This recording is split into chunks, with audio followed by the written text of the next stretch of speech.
Bonjour à toutes, bonjour à tous. Alors, je ne sais pas si vous avez remarqué, mais il y a certains modèles 3D qui ont plus de succès que d'autres dans les tutos que vous trouvez sur YouTube concernant la CAO 3D et notamment ce modèle Upper Housing du blower qui a été repris, re-repris si par tous les youtubeurs qui réalisent des tutos sur la CAO 3D. Vous l'avez pour Katia, vous l'avez pour SolidWorks, vous l'avez pour Enix, vous l'avez pour Creo Paramétrique. Bref, il y a le choix. Vous pouvez aller visionner ces différentes versions. Chaque concepteur ou dessinateur y a été de sa version, de son interprétation, a mis ses propres valeurs de cote. Enfin bref, il y a un peu de tout. Voilà.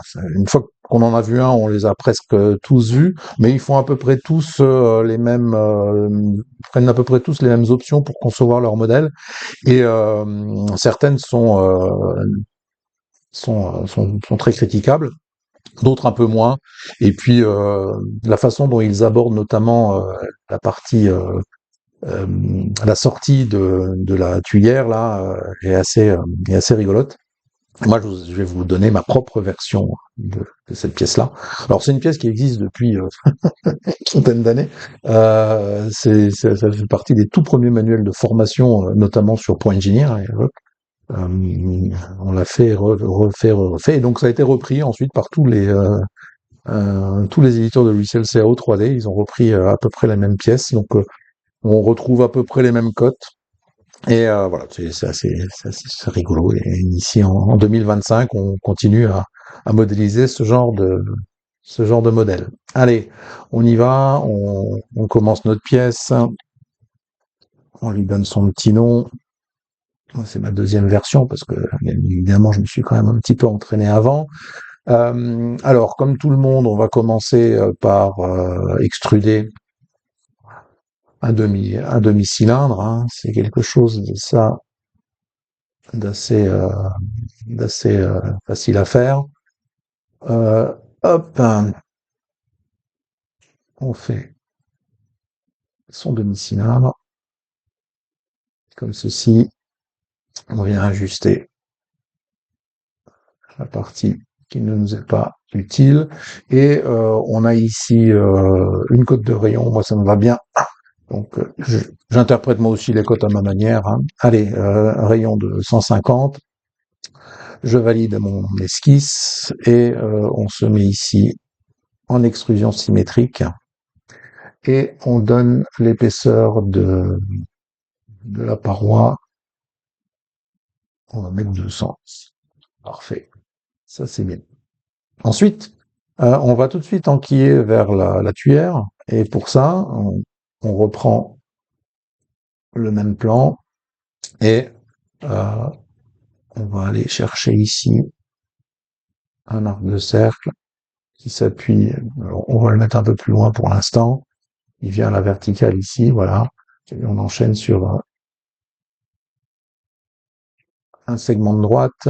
On va juste rendre coïncident cette extrémité sur cette face. Voilà, ça y est, c'est fait. Je regarde mon schéma de cotation. Pour l'instant, il me va bien. Ici, on met une cote 380, parce que pourquoi pas.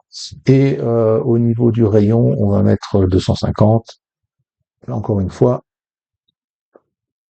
parce que on a bien le droit de le faire. Voilà. Ce que je vais faire tout de suite, c'est que je vais créer une fonction d'analyse.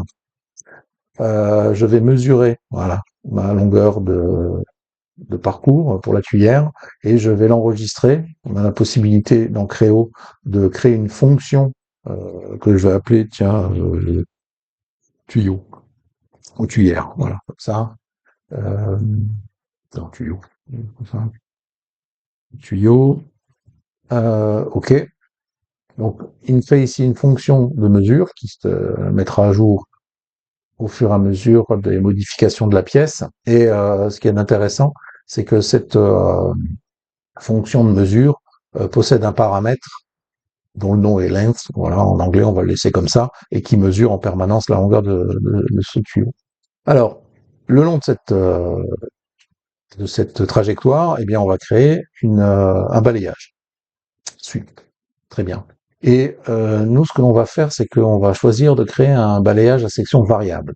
Très bien. Et ce balayage à section variable, eh ben, il va être réalisé avec une esquisse ici. On va partir dans un premier temps sur un rectangle, comme ceci. Ils le font à peu près tous. Et pour gagner un petit peu de temps dans ma vidéo, je vais tout de suite rajouter les rayons sur sur ce rectangle. Hop, voilà. 1, 2, 3 et 4. C'est fait. Je vais leur imposer une contrainte d'égalité pour la valeur des rayons. Voilà, comme ça, je n'ai plus qu'un seul rayon à valider et on a ici des cotes. Alors celle-ci, on va là aussi venir imposer une symétrie. Ça c'est fait. Et si je regarde bien, donc j'ai une cote de longueur, une cote de largeur, on peut les appeler comme ça, ou une cote de largeur et une cote de hauteur, c'est comme vous voulez, et j'ai ma cote de rayon. Pour l'instant, ce sont des cotes faibles. Du coup, pour éviter qu'elles ne disparaissent suivant les hypothèses de Créo, on va juste ici les rendre fortes. Je les verrouille pas, mais vous voyez, elles changent de couleur. C'est-à-dire que Créo ne fera plus d'hypothèses sur ces cotes-là et il ne les fera pas disparaître. Leur valeur, pour l'instant, je m'en fiche. Je valide ma section et je valide également mon balayage. Parce que maintenant, l'idée, c'est de piloter ces valeurs de cotes, non pas par des dimensions directes, mais par des relations, et on va surtout les piloter par des graphes. C'est quoi un graphe? Eh ben, c'est un graphique. Alors, il y en a un que je vais appeler hauteur, par exemple, O, ici, et je vais placer un système de coordonnées. Hop, ici, on va positionner comme ceci deux axes, et je vais tracer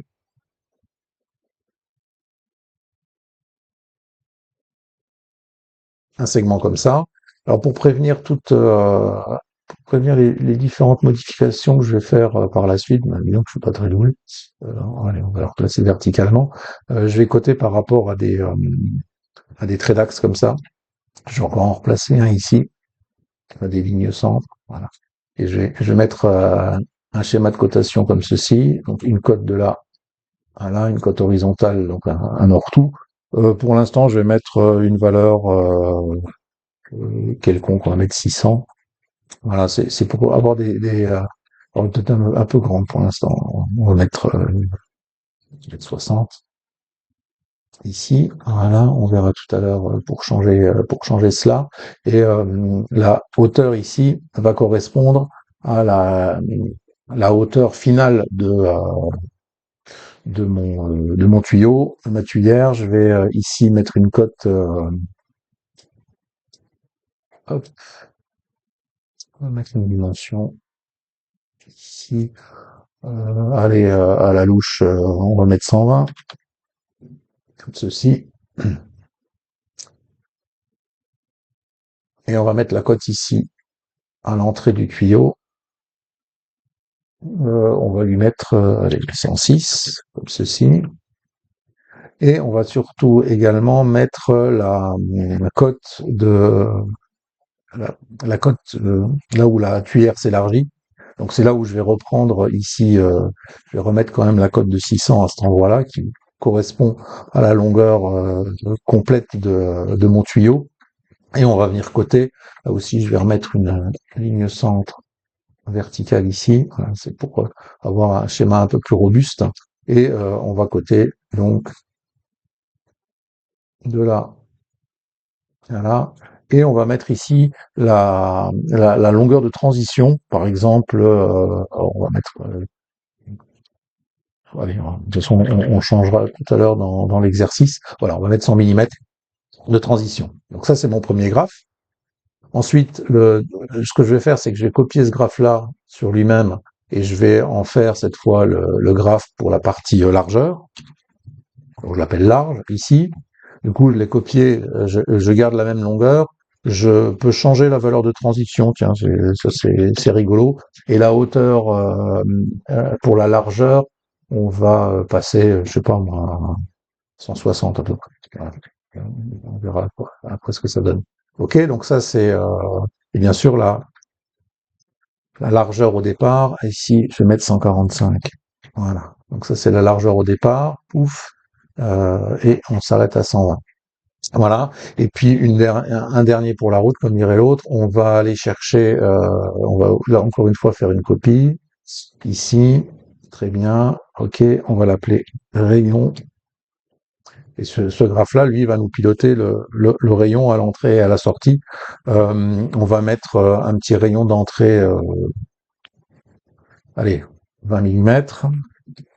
OK, et à la sortie, on mettra 40 mm par exemple. Voici. Lui, ce qu'on va faire, c'est le rayon, on va le faire, on va lui faire subir une transition plus douce, et puis on va changer la transition, on va commencer à le faire transiter à 150, et on va mettre ici un rayon également, comme ceci. On va aligner le sommet ici, hop, sur mon voilà, et le rayon de transition, on va faire transiter avec un rayon de 100 mm ici, voilà, comme ça. Ok. On pourra faire ça tout à l'heure, on redéfinira les autres graphes ici. Donc, maintenant on a ça. Ce qu'on peut déjà faire, c'est au niveau des relations, on va aller dans les relations, et dans mes relations, on va aller chercher ici les relations sur les fonctions. Je vais choisir ce graphe-là. Donc vous voyez que le graphe est la longueur totale qui s'appelle D11. Et ben ici, je vais lui dire que elle est égale au paramètre longueur, length, de la fonction euh, de la mesure que j'ai appelée tuyau. Donc ça se note comme ceci.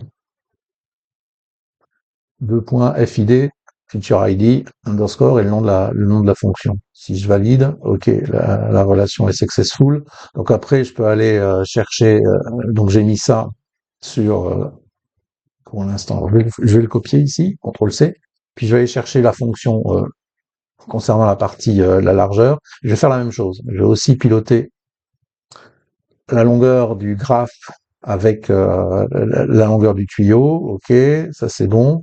Et puis on va terminer avec les rayons. On va faire pareil. La cote de rayon, c'est la longueur des rayons, c'est la cote D19. Et ça c'est fait.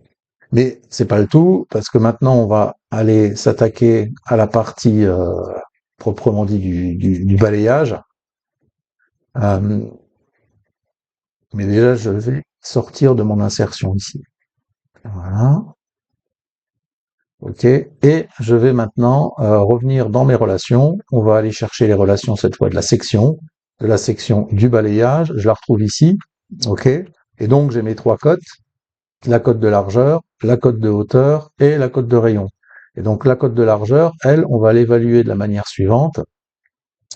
Euh, on va aller lui donner comme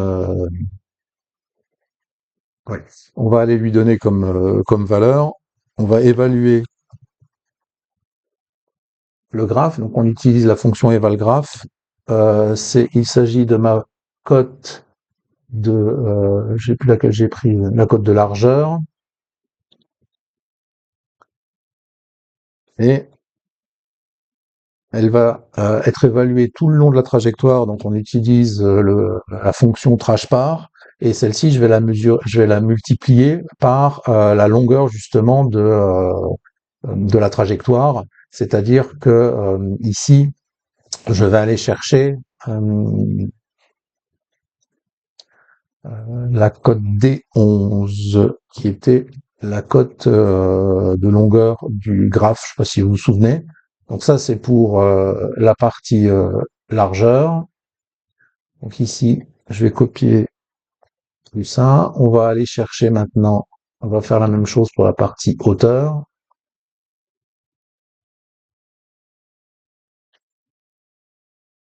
Donc ça sera pour la hauteur.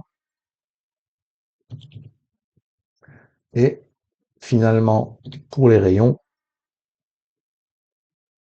on va faire la même chose, sauf que on va évaluer le graphe qui s'appelle rayon.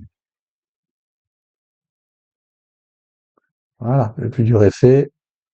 Je valide mes relations. OK. Je régénère mon modèle. Et voilà. Donc on a ici le, mon modèle qui est géré par mes graphes. C'est-à-dire que on a bien la tuyauterie qui fait toute la longueur de la pièce. D'ailleurs, je m'aperçois que là, je suis un peu grand peut-être par rapport aux différentes cotes. Ok, donc je peux décider de réduire ici la longueur du tuyau en sortie, par exemple, je vais mettre 280, hein, et vous voyez qu'automatiquement il me recalcule l'intégralité de mes graphes parce qu'il a recalculé la longueur de la courbe, etc., etc. Et j'ai comme ceci une, une progression de la tuyauterie qui est bien particulière. Encore une fois, c'est géré par mes graphes. Du coup, je peux venir ici, par exemple sur le graphe de hauteur. Si je décide de modifier la hauteur en sortie, eh ben là, je modifie cette cote. Par exemple, je mets 150. Hop, je régénère. Et voilà que mon ouverture s'agrandit à ce niveau-là. Et je peux faire la même chose ici sur le graphe concernant la largeur, hein, qui a commencé à 145. On peut, par exemple, lui dire, ben tiens, moi je veux 180 ici en sortie. Hop. C'est très particulier cette façon de faire, c'est propre à Creo Paramétrique, je ne pense pas que vous trouverez ça ailleurs, et on a vraiment comme ça la possibilité de faire des choses très sympathiques avec cette gestion par graphe. Et on va encore améliorer les choses parce que je vais reprendre les deux graphes, les deux premiers graphes que j'ai réalisés, je les resélectionne, et ici, ben, je vais faire comme pour le rayon, je vais rajouter je vais faire une progression plus douce du changement de taille en rajoutant un rayon de congé ici. On va aligner ça là-dessus. Et comme ça, je peux, à loisir, changer, voilà, avoir une progression vraiment plus douce et progressive de la valeur de rayon. Et puis, on verra après si je change encore cette valeur-là. Voilà, je régénère. Vous voyez qu'ici, on a maintenant un rayon pour la transition. Il reste ici la cassure qui est liée au changement pour la partie largeur. Je vais donc là aussi reprendre le graphe pour la partie largeur et lui rajouter également un rayon entre ces deux parties-là. Je le rends coïncident sur la cote ici, comme ceci. Voilà, la cote de 120 est toujours valable. Et pareil, on met un rayon relativement grand pour avoir une transition qui soit bien douce. On valide. Et maintenant, vous avez ici, dans cette partie-là, vous voyez l'enchaînement des différents graphes. Comme je les ai fait commencer, enfin, la transition à des distances différentes, et ben j'ai cette forme un peu particulière. Et on pourrait très bien s'arranger pour que l'intégralité des transitions se fasse à peu près au même niveau. Voilà. Et puis je peux donc changer à tout moment la dimension ici de ma tuyère. Hop, les, euh, les dimensions se mettent à jour. Euh, c'est pas relativement propre, c'est très propre. Très bien. Maintenant que on a réalisé cela, on va continuer l'exercice avec des notions qui sont plus basiques, hein, mais néanmoins qui, vous le verrez, sur les différentes versions que l'on découvre sur Internet, eh bien, c'est plus ou moins laborieux, notamment en ce qui concerne la partie réalisation de la coque. Alors, tout le monde fait une coque. Moi, ce que je vais faire avant de faire la coque, on va venir ici sélectionner, on va rajouter un petit rayon. Ils le font tous normalement. Moi, je vais faire un rayon de surface à surface ici, comme ceci. Et puis, la valeur du rayon, on va mettre allez, 12. Voilà, un petit rayon hein, qui s'arrête là, ça c'est parfait. Très bien. Et puis maintenant, on va réaliser notre coque. Alors pour la coque, on enlève cette partie-là et on enlève cette partie-là. On fait une coque et la valeur de la cote, on va mettre 6 millimètres. Voilà. Très bien. On peut en profiter tout de suite maintenant pour réaliser les deux découpes circulaires qui sont de part et d'autre du flasque ici. Donc sur cette partie-là, hop, on attaque par une extrusion. Je fais un cercle ici. Très bien, mais pour que ce soit cohérent par rapport au plan de définition, on va plutôt privilégier un rayon ici, rayon de 125. Très bien. Par défaut, vu que j'ai pris ce plan comme plan d'esquisse, il me propose d'ajouter de la matière de ce côté-là. Moi, je préfère aller dans l'autre sens et puis hop, je lui dis tu m'enlèves de la matière et puis surtout tu me l'enlèves jusqu'à la phase suivante. Comme ceci. Voilà, ça c'est fait. Et si on n'a pas envie de se retaper l'esquisse, on vient sur la fonction qu'on a créée ici, on va la copier et puis on la colle comme ceci, avec un collage spécial. On la rend indépendante et on va aller chercher les références avancées. Donc, quelle surface je vais découper maintenant? Ben, celle-ci. Ensuite, quel plan d'orientation? Ben, ça, c'est le même. Quel corps? C'est le même corps. Et puis ici, quelle arête? Eh ben, je choisis ici l'arête opposée. Voilà, ce qui fait qu'il me réalise exactement le même perçage ici, mais là, je n'ai plus qu'à modifier la valeur de rayon. On va mettre 38. Voilà. Parce que pourquoi pas? Vous verrez suivant les différentes versions. Mais maintenant, eh bien, il va falloir que je m'occupe de la semelle de fixation. Alors, je vais vous montrer aussi des choses très intéressantes qui sont apparues, je crois, avec la version Creo 8. C'est que vous pouvez commencer par classer un petit peu votre travail. Ici, hop, je crée un petit dossier tuyau, c'est tout nouveau, et dans le dossier tuyau, je vais y placer les différentes fonctions qui constituent donc la partie haute de. Donc hop, je les prends comme ça, je les glisse. C'est juste pour s'organiser. Et puis maintenant, je vais créer une semelle, donc je vais créer de nouveau ici un nouveau dossier. Je vais l'appeler donc semelle. Hop, un peu vite. Voilà. Et je le rends actif. C'est-à-dire qu'à partir de maintenant, toutes les fonctions que je vais créer vont être classées automatiquement dans ce dossier semelle. Alors c'est pratique parce que ça permet comme ça de différencier les différentes étapes de votre conception et vous allez vous y retrouver beaucoup plus rapidement, beaucoup plus facilement, beaucoup plus rapidement. Très bien. Donc maintenant, on va venir, par exemple, sur cette face-là. On va faire une extrusion. L'extrusion, ça va être un joli rectangle que l'on va tracer par son centre ici. Comme ça. À noter que si pendant que je le déplace, je viens ici appuyer sur la touche Alt et que je clique cette face-là, automatiquement il détecte une référence. Voilà, je me place là et c'est parfait.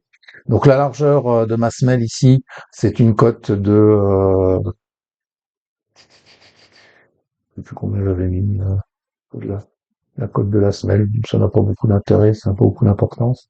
On va mettre, une propos, allez, on va mettre 380. Voilà, c'est parfait. Ce que je vais surtout faire là quand je crée ma semelle, c'est que je vais créer un nouveau corps ici.